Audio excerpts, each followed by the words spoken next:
Good evening, my dear brothers and sisters in Christ. Thursday after Ash Wednesday. Let us include in our Holy Mass the following intentions. For the birthday thanksgiving of Anthony Valdemoro, Janice Amaloy Ferrer Dumpit. For the special intentions of Edgardo and Beth Palo, Lynette Nucum and family, Helen David, Tita Bermudez, Eleanor Ventura, Phil, Janet Castro and family, Jeremy Robes, Arman and Mariette Nang, Rosana Reyes, Jimmy and Inday Santo Domingo, Patrick and Sarah Gokwinko, Debbie S. Razon. For the good health, speedy recovery and healing of Teresita Lacandola, Florencia M. Deirid, Ronald Suncio, Maylin Magtoto Anunciacion, Irene Bitug Mejia, Sister Melissa Arquiano, Virgilio de los Santos, Victoria Aguas, Ramil Sunga, Mario Benzon, Rayonico Salvador, Maria Regina Dizon, Rosalita B. Torres, Edel Umlas, Gloria Panlilio, Ernesto Dizon, Pat Ahos, and those whom we pray for healing. For the eternal repose of the souls of Hilaria Dagta, Maria Rosario Mejia, Gaudioso Mestula, Fernando Razon Lingad, Daisy Razon Di Mabuyo, Marisa Serrano, Francisca Gutierrez, Danilo Nones, Reverend Father Pablo L. Sahagun, Ponciano Belen and Ronel Castro, Jesus Baligio, Maria Monica Bata, Remedios Saldana Calilung, Rita Calilung Hurtado, Rico S. Calilung, Mara Calilung, Enemino N. Asuncion Umlas, Faustino Santa Maria Jr., Luciana S. Olalia, Elena Parico, Vicente and Ellen Tantamco, Alex Resurrection, Alejandro and Milagros Resurrection, Magno and Francisca Hipolito, and all poor souls in purgatory.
Let us all rise and glorify the Lord by singing our entrance hymn.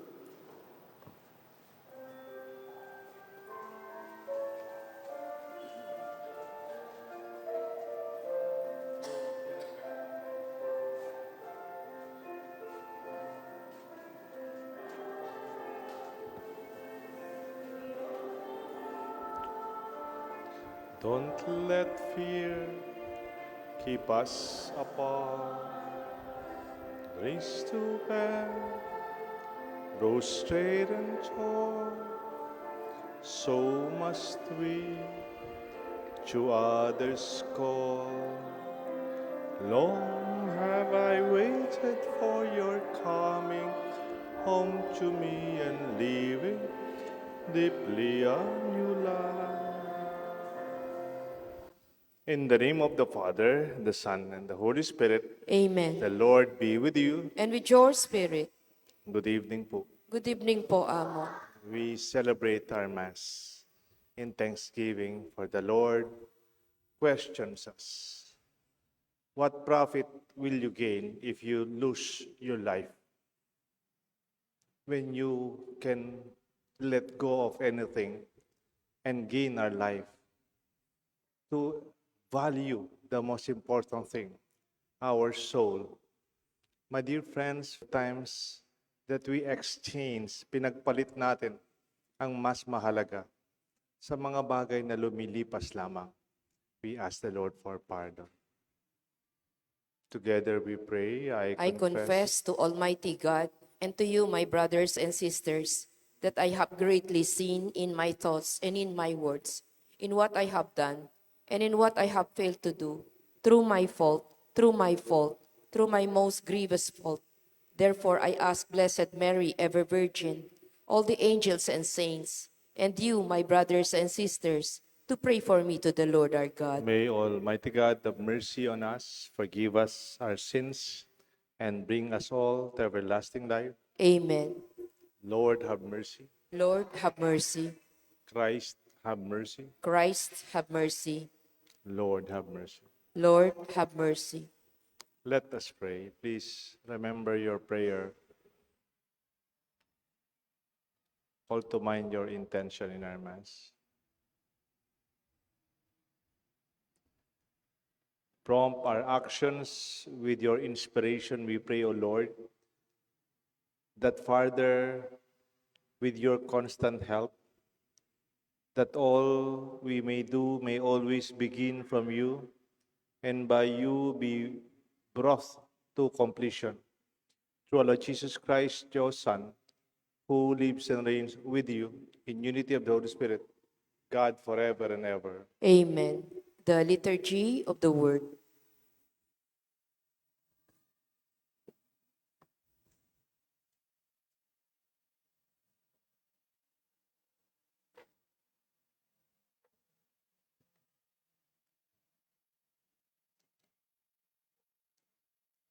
A reading from the book of Deuteronomy. Moses said to the people, "Today I have set before you life and prosperity, death and doom. If you obey the commandments of the Lord your God, which I enjoin on you today, loving him and walking in his ways, and keeping his commandments, statutes, and decrees, you will live and grow numerous. And the Lord your God will bless you in the land you are entering to occupy. If, however, you turn away your hearts and will not listen, but are led astray and adore and serve other gods, I tell you now that you will certainly perish. You will not have a long life on the land that you are crossing the Jordan to enter and occupy. I call heaven and earth today to witness against you. I have set before you life and death, the blessing and the curse. Choose life then, that you and your descendants may live by loving the Lord your God, heeding his voice and holding fast to him, for that will mean life for you, a long life for you to live on the land that the Lord swore he will give to your fathers Abraham, Isaac, and Jacob. The word of the Lord. Thanks be to God. Responsorial Psalm, let our response be, Blessed are they who hope in the Lord. Blessed are they who hope in the Lord.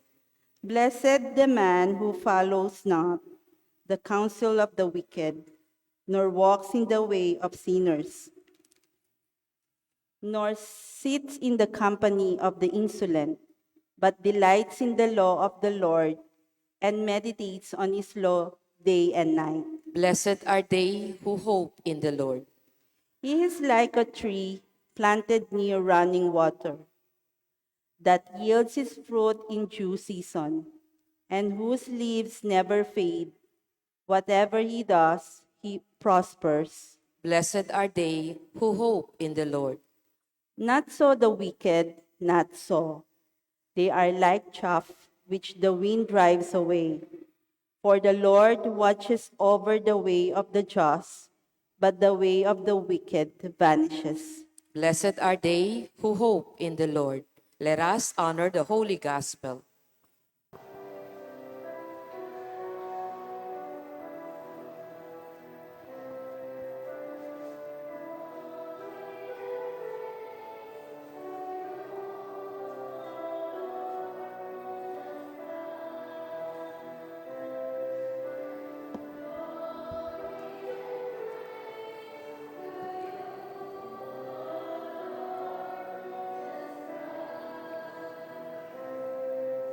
Altogether, please repent, says the Lord. the The kingdom of heaven is at hand.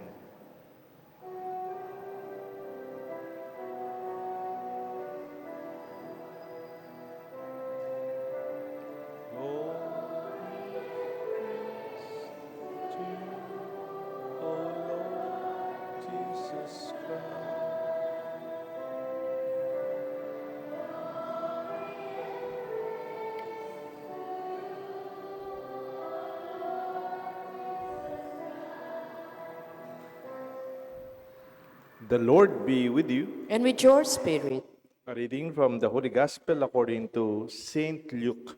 glory to you, O Lord. Jesus said to his disciples, "The Son of Man must suffer greatly and be rejected by the elders, the chief priests, and the scribes, and be killed on the third day, be raised." Then he said to all, "If anyone wishes to come after me, he must deny himself, take up his cross daily, and follow me. For who wishes to save his life will lose it, and whoever loses his life for my sake will save it. What profit is there for one to gain the whole world and yet lose or forfeit himself?" The Gospel of the Lord. Praise to you, Lord Jesus Christ. In the name of the Father, Son, the Holy Spirit. Amen.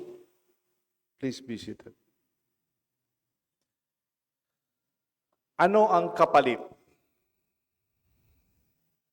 What profit is there that you gain? Profit in exchange of what? Noong unang panahon, wala pang pera. Ang tawag, barter.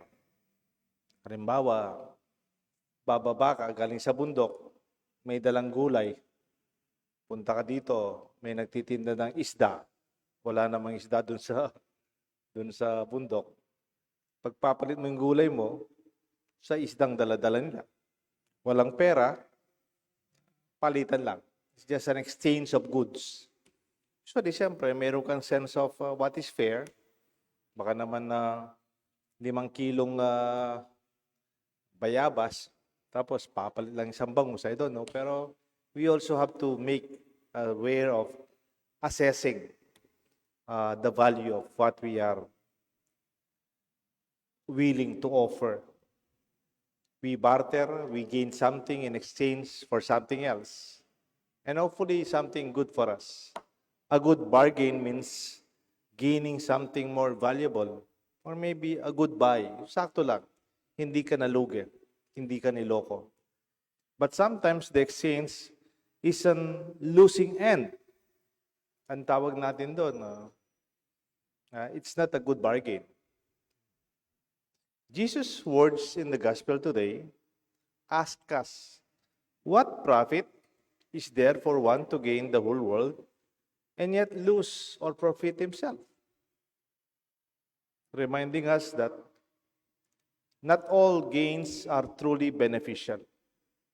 Hindi porke kumita ka, talagang kumita ka talaga. There are times when you achieve success at the cost of many other things that are worthy for you. Halimbawa, yumaman ka, sige. Pero pinagpalit mo naman ang kaluluwa mo. Pinagpalit mo yung alam mo nung bata ka pa, hindi tama. Pinagpalit mo yung prinsipyo mo o yung paninindigan mo. Oo, yumaman ka, sige, yumaman ka, pero pinagpalit mo naman yung karangalan mo. Kasi hindi tama yung paraan ng pagiging mayaman mo. Under the table yung agreement. So, hindi nakakatulong sa ibang tao. There are different kinds of profits, of course. May tinatawag silang material profit. Material can be wealth, possessions, power, success in one's career. Meron ding tinatawag na emotional profit. Ginagawa ko to dahil masaya ako. I feel fulfilled. Parang pag ginagawa ko ito, kahit walang bayad, walang material benefit, but I feel I'm doing what is right. Kamukha ng mga nagsiserve sa simbahan, mga tumutulong as volunteers sa barangay, o tumutulong sa mga volunteer groups. And then meron din tayong tinatawag na spiritual profit, personal growth, inner peace, freedom, that is enlightenment, and a deep connection with ourselves and others and with our God. So yung gain, what profit is there, it's not only material, it's also about your self-confidence and your self, and then the spiritual profit that we have. But in exchange for what? Ano yung kapalit? Whatever we gain something, we give up something in return, of course.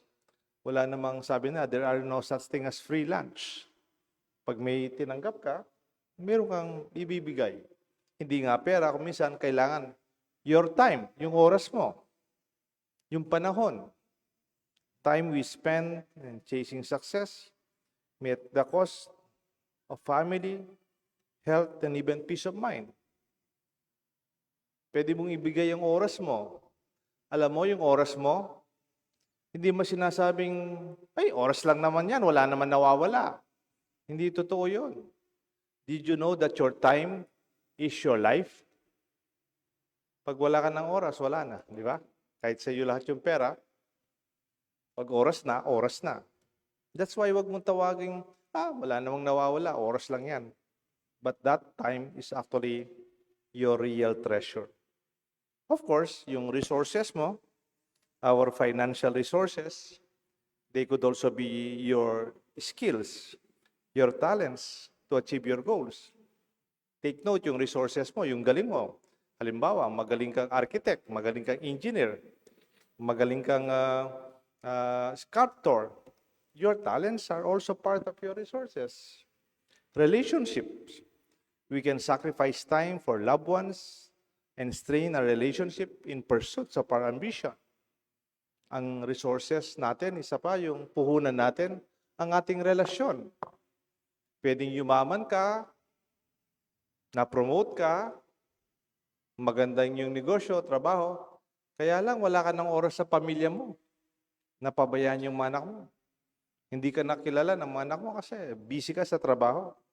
You're losing something very important in your life. even your personal values. You may be tempted to compromise your principles, your morals, to attain success. Pwede rin. It can be your health and well-being. Sa kakatrabaho mo, sa negosyo mo, masipag ka nga sa trabaho, pero pinagpalit mo naman ang katawan mo sa pagod, sa puyat, sa tension. The pursuit of wealth, achieving, might take a toll in our physical and mental health. Meron nga sinasabi, when you are young, you give up your health to be able to gain wealth. Pag medyo bata-bata ka daw, tinataya mo ang katawan mo, yung lakas mo, para lang magkapera ka. Pero pag matanda ka na daw na may sakit, tinataya mo lahat ng pera mo para manumbalik ang lakas mo kasi may sakit ka na. Then, how do we evaluate a good bargain? To determine whether we gain is worth the cost, we need to evaluate a balanced kind of life. Assessing the gain. Consider the benefits and the value of what you are achieving. Tignan mo kung ano mapapala ko dyan, di ba? Kung naman makikita mong mahalaga yung ating samahan bilang simbahan, pagkakaibigan, ating pamilya, then it's all worth it. Consider the cost. Reflect on what you are giving up or the possibility of consequences. May mga negosyo ngayon, bibigyan ka ng opportunity. Tapos that opportunity in the long run, it will also make it difficult for you to be free. Meron kang mga kaibigan, they are being offered a good lote, malaking lote. Kaya yung requirement ng may-ari, yung developer, kailangan yung lote niya, i-develop mo within this time. Tapos yung investment mo na building, nandyan na rin. And then sabi ko, is it worth it? Yung oras, yung resources, kasi rebling lupa, but we have to do these buildings and development in that time. Do you think that is practical for us? But di na lang tayo bumili ng bang lupa, the same amount of our investment. We are free to take our time according to the growth of our business. Consider the cost. Weigh the trade-off. Balance the benefits against the sacrifices. And ask, is the gain worth the loss? Sometimes we see yung tawag din, benefit cost analysis. Tignan mo, magkano yung tinataya mo, magkano yung makukuha mo. But what is the risk? Sa bangko, may ganyan. Yung high risk at saka low risk, conservative at saka aggressive. You have to balance it maybe. Especially if you don't need the money that much. Kung tumatanda na tayo, maintenance na lang. Or even evaluate your priorities. Ensure that what you are pursuing is aligned with your values, with your goals, or what really matters to you. Kung nakita mo kung ano pinakamahalaga sa iyo, then you can let go of other things kasi hindi nawawala naman yung mas mahalaga. Yung magandang pangangatawan mo, yung pamilya mo, yung relasyon mo sa Diyos, at pangkaibigan. The Lord reminds us of what matters, how valuable something may be seen. It is not worth losing ourselves in the process. By understanding what we exchange for profit in evaluation to choices and make decisions that are aligned with our Christian values and our Christian priorities.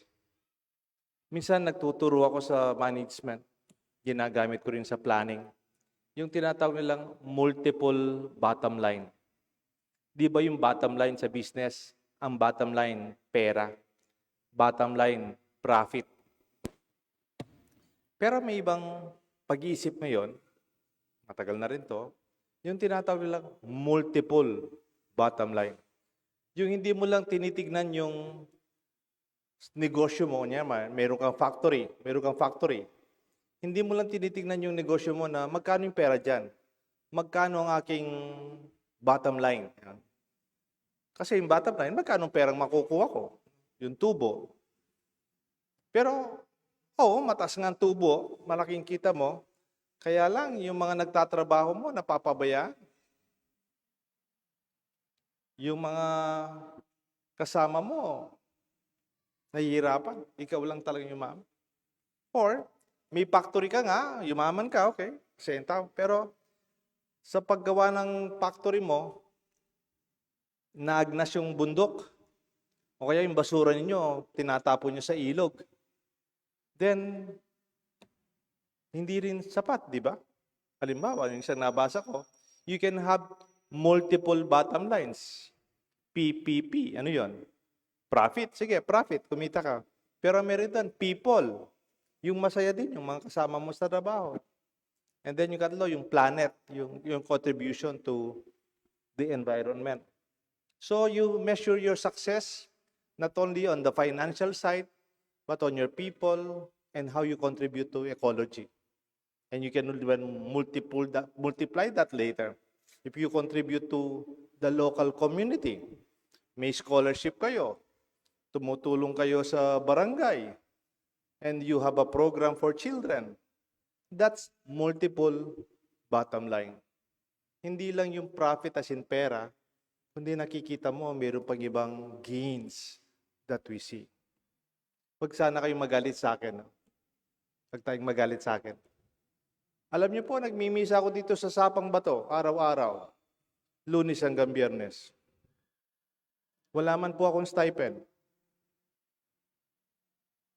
Totoo po, di ba? Okay lang po sa akin yan.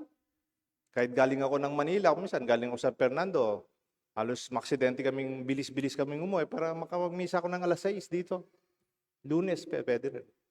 Minsan, di ako nakapagmisa ng Lunes, minsan, meron akong check-up, kamukha ng minsan, manay ko, dadala ko rin sa check-up. Or sometimes, may family incident. Pag pumuha tayo ng pare, meron siyang stipend, syempre, ibang pare. Pero ako, yung araw-araw natin, hindi kaya ng ating resources, yung stipend na bibigay sa pare. Ako, ibang pare. Pero ako nagmimisa, walang stipend. Okay lang. Hindi ko nang po pinagyayabang. Alam niyo po bakit? Kasi hindi naman yung bottom line ko yung stipend. Mahalaga sa akin itong mga batang to. Itong mga kumakanta. Itong mga nights. Mahalaga sa akin yan. Yung naranasan nila, bata pa sila, nagsiserve na sila sa simbahan. Kasi Lunes, walang nagsiserve na ibang matanda. Nights. O kaya yung choir. No? Hindi naman pwedeng senior choir. O kaya yung junior choir. O kaya yung mga online. Sisimba yung nanay ko. Kapitbahay namin, kilala natin. And for me, that is the profit. For me, that is my gain. May nakakasimba. Minsan, sasabihin nila, Pader, nagsimba kami nung Lunes. Kasi death anniversary ng nanay ko, online. E di masaya ka na. Those are things that money cannot buy. If you have multiple bottom lines, it's also good. Alam niyo po anong bottom line ko pag alas 6 yung misa? Ang gusto sabihin, alas 6 ng gabi, uwi na ako dito. Hindi na ako pakalat-kalat na kumakain sa mga restaurant o bumibisita sa mga bahay-bahay. By 6 o'clock, I already go home. Kung sakaling may meeting ako, mayroon akong interview sa mga kinakasal sa Clark, kamukha ngayon, then I could see I have multiple bottom lines. More than the money, more than the stipend, pwede naman kahit wala. Even yung Sunday 6 p.m. natin, wala man akong stipend nun, di ba? O pag Sunday alas 7, mayroong offertory, konti. Pero it does not matter. Nagbibigay naman yung iba, di ba? Pero mahalaga, alam mo kung ano pang mas mahalaga. Ano yon? Yan, no? Yung mga bata. Yung mga bata minsan sumisilip-silip dito gustong pumasok, magsimba. Yun ang aking real profit. Bilang pare, yun yung aking tunay na success. Yung mga gains natin na hindi mo matawaran ng pera. Para sa akin, mahalaga. Yung mga bata, masanay silang at home dito sa simbahan. And they would feel that they are accepted and loved. And they are free to be with us. That is a wonderful profit and gain, isn't it? How about you? What are your bottom lines? Ano yung tingin mo mga profit nyo sa buhay? What profit do you gain in exchange for your life? Ang buhay pinakamahalaga. Pero kung papalit mo ang buhay mo sa isa pang mas mahalaga, kaligtasan ng mga kaluluwa. Paglapit ng mga bata sa Diyos. O isang bata malapit siya sa tamang pamumuhay. Yun mga bagay na hindi pwedeng ipagpalit ng pera. This will be our Thanksgiving. Let us review our sense of profit or sense of bottom line in our life. Hindi lahat pera. May mga bagay na hindi nabibili na tunay na kinakaligaya ng ating kalooban, ng ating kaluluwa, at ng ating Diyos. Ano ang kapalit? May God bless us all, the Father, the Son, and the Holy Spirit. Amen.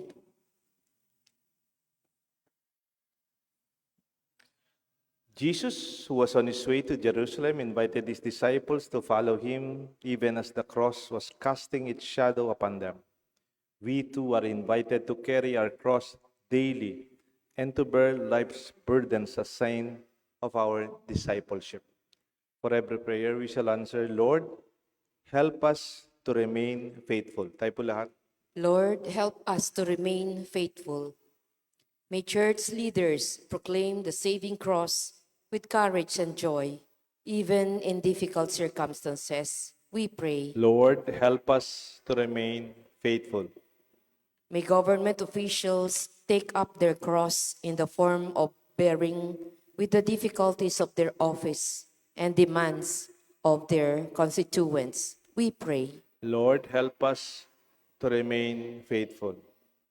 May we abstain from what we do not truly need so as to help those who do not have the basic necessities of life. We pray. Lord, help us to remain faithful. May those who bear the burden of sickness, financial difficulties, and weariness of life may join their suffering to the cross of Christ by which God saved the world. We pray. Lord, help us to remain faithful. May the cross of Jesus become our standard and identity, mark us Christians, sharing in Christ's passion and his glorious resurrection. We pray. Lord, help us to remain faithful. In silence, we offer to the Lord our personal intentions. O God of mercy, may our observance of the discipline of Lent restrain our faults and raise our minds to virtues amidst reward. Help us in our journey until we behold your glory in your kingdom. We ask this through Christ our Lord. Amen. The Liturgy of the Eucharist.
Pray, my dear friends, that this sacrifice may be made acceptable to God the Almighty Father. May the Lord accept the sacrifice at your hands for the praise and glory of his name, for our good and the good of all his holy church. Regard with favor, O Lord, we pray, the offering we set upon this sacred altar, that bestowing on us your pardon, our oblations may give honor to your name. We ask this through Christ our Lord. Amen. The Lord be with you. And with your spirit, Lift up your hearts. we lift them up to the Lord. Let us give thanks to the Lord our God. It is right and just. It is truly right and just, our duty, our salvation, always and everywhere to give you thanks, Lord, Holy Father, Almighty and eternal God.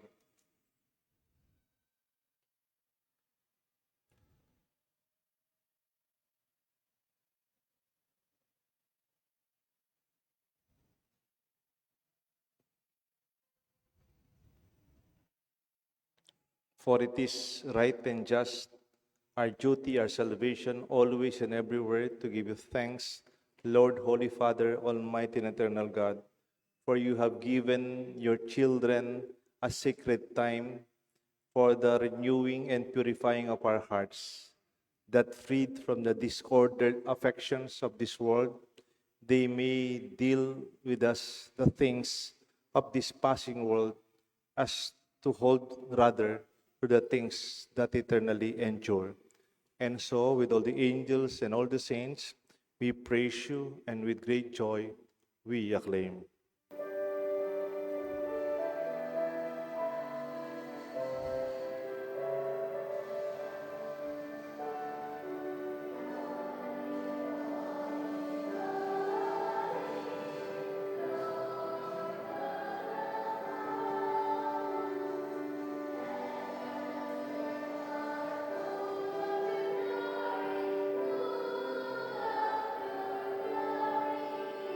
Hosanna in the Hosanna in the highest. Heaven is he who comes in the name of the Lord. Blessed is he who comes in the Hosanna in the highest. Hosanna in the highest. Hosanna in the highest. You are indeed holy, O Lord, the fount of all holiness. Make holy, therefore, these gifts, we pray, by sending down your Spirit upon them like the dew fall, that they may become for us the body and blood of our Lord Jesus Christ. At the time he was betrayed and entered willingly into his passion, he took bread and gave you thanks, broke it, and gave it to his disciples, saying, "Take this, all of you, and eat of it, for this is my body, which will be given up for you."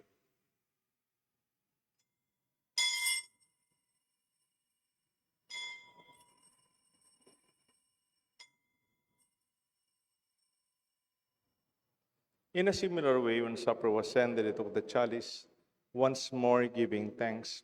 He gave it to his disciples, saying, "Take this, all of you, and drink from it, for this is the chalice of my blood, the blood of the new and eternal covenant.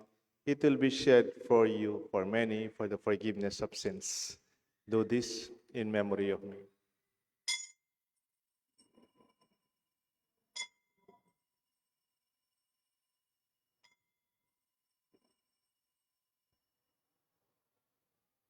The mystery of faith.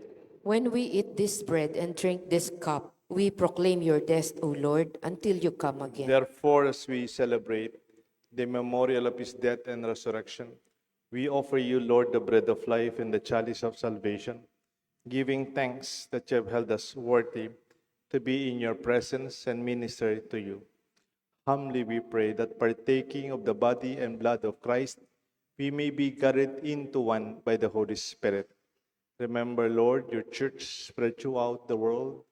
Bring her to the fullness of charity, together with Francis, our Pope, Laurentino, our Archbishop, and all the priests and our friends who serve you in our church, especially those who serve you here in our parish at the Holy Cross.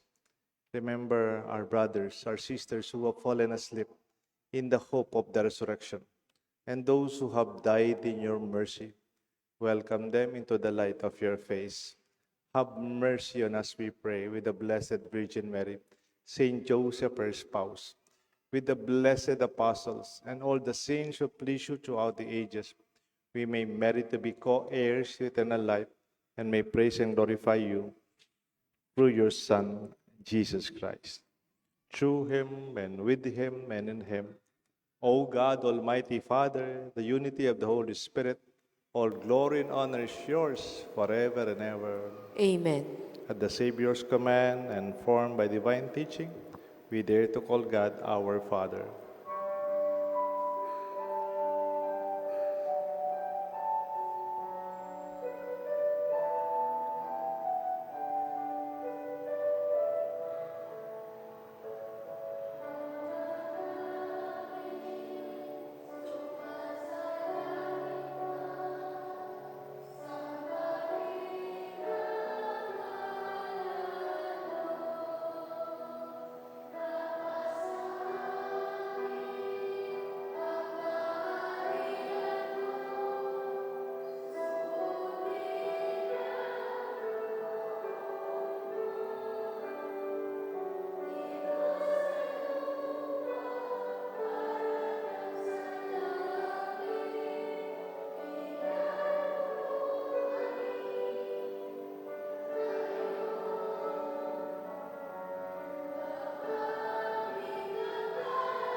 Deliver us, Lord, we pray, from every evil. Graciously grant peace in our days, that by the help of your mercy, we may always be free from sin, safe from all distress, as we await the blessed hope and the coming of our Savior, Jesus Christ. For the kingdom, the power, and the glory are yours, now and forever. Lord Jesus Christ, you said to your apostles, I leave you peace, my peace I give to you. Look not on our sins, but on the faith of your church, and graciously grant her peace and unity in accordance with your will, who live and reign forever and ever. Amen. The peace of the Lord be with you always. And with your spirit. Let us share with one another a sign of peace. Peace be with you. Lamb of God, Lamb of God, you take away the sins of the world. Have mercy on us. Lamb of God, you take away the sins of the world. Have mercy on us. Lamb of God, you take away the sins of the world. Grant us peace. behold the Lamb of God, behold him who takes away the sins of the world. Blessed are those called to the supper of the Lamb. Lord, I am not worthy that you should enter under my roof, but only say the word, and my soul shall be healed.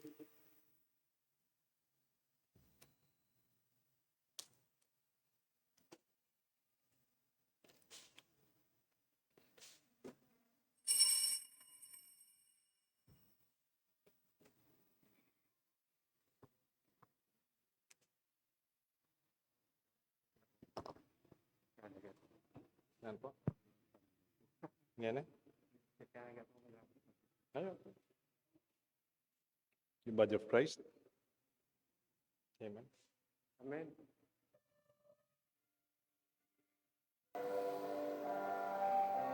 The body of Christ. The body of Christ. The body of Christ. The body of Christ. Yan.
Let us pray. Almighty God, who have made known your people, may also find ways to eternal life and lead them to that path, we pray, to you, the unfading light. We ask this through Christ our Lord. Amen. Bukas, Friday, kahit na first Friday, because Friday of Lent, meron po tayong Via Crucis or Station of the Cross. It will start 4:30 sa phase 1 ng DECA. At from phase 1, we will walk and have our Station of the Cross sponsored by the Our Lady of Lourdes Chapel. Sila yung maglilid. And by 6 o'clock, nasa chapel na tayo, multipurpose chapel. May misa po tayo ng alas 6 doon. So pagsabi sa mga members natin, lalo yung mga nagkakaroon ng holy hour before the Mass, we will rather go for that whole Lenten season devotion. Tapos po kahapon, hindi po tayo nagkaroon ng PPC meeting first Wednesday because it's Ash Wednesday. Yung ating PPC meeting next Wednesday. Apo? So may March 14 evening. I will bless you and our community. The Lord be with you, And with your spirit. and may the blessings of Almighty God rest upon you, your family, the Father, the Son, and the Holy Spirit. Amen. Ano ang kapalit? What are you willing to give up to gain eternal life, to gain your soul, to gain peace and joy in your heart? Our Mass is offered. Thanks be to God.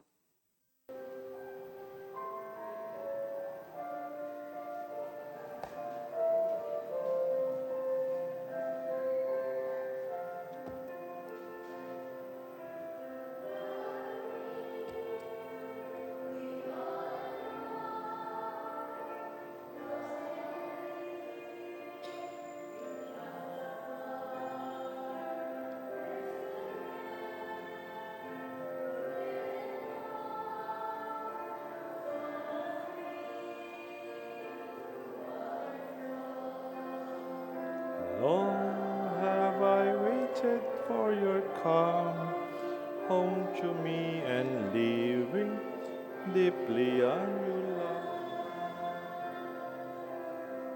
O sacrament most holy, O sacrament divine, All praise and all thanksgiving be every moment thine.